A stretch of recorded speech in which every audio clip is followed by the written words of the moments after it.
Hey, what's going on, everybody? This is Tyrone back with Tech Life. We have a breaking story. This is a big breaking story. This is more bad news for T-Mobile. I was on the trip out of town. I'm finally back, so I'm trying to get back in the swing of things. I got lots of content filmed, so but I got a lot more stuff to make. So this is in regards to SpaceX and T-Mobile. This is a major step backwards, and as far as I'm concerned, and what's being talked about in this article and what the FCC officially put out, this is SpaceX and T-Mobile having to go back to the drawing board. They're going to have to figure something else out because in its current form, they will not be able to release the service commercially.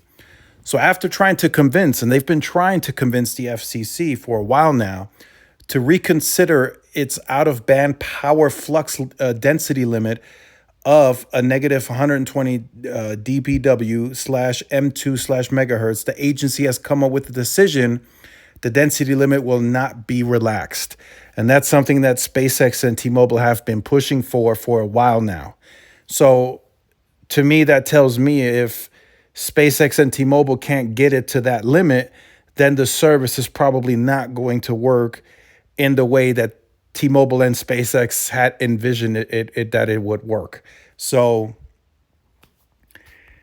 they are probably not going to launch the service commercially anytime soon, especially under the current spectrum in use. So because of this new decision, T-Mobile and SpaceX's satellite ambitions have been put on hold for the time being. Prior to the decision, SpaceX had been hoping to get up to a 9-fold increase on the limit. But that increase would cause interference with the other PCS spectrum that's out there, from US Cellular to Verizon to AT&T. Even T-Mobile's own PCS would probably experience interference by doing this. So this has been put on hold. I'm gonna be very honest with you guys. In the current way, well, I'm gonna put it even simpler than that.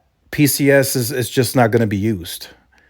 They're going to have to figure something else out. I don't know what that is, but they're not going to use PCS. So if you want to call it a waste of money, because SpaceX, the Falcons, they already sent a ton of them in space. If they decided to choose another spectrum band, maybe 600 megahertz, whatever, they would have to probably do upgrading, or they have to send something up there to get this swapped out, whatever the case.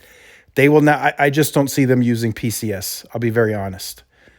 And if it's at a significantly reduced power limit to where it doesn't cause interference, then it probably won't work the same, or it won't be as good as what they had envisioned.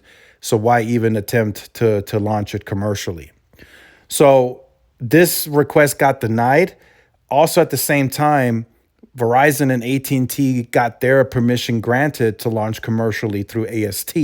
So they will be not very likely, they will launch this service commercially before T-Mobile and SpaceX, which is very interesting, right? They're the ones that kind of started behind, and SpaceX and T-Mobile were supposed to be the first ones to launch, but now that's no longer going to be the case. And I don't see SpaceX and T-Mobile launching at all this year, or maybe even next year. They have a lot of stuff to discuss and figure out.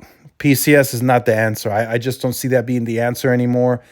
They have to choose another spectrum band that won't cause interference, and it's very likely got to be the 600 megahertz because nobody else uses that in the US.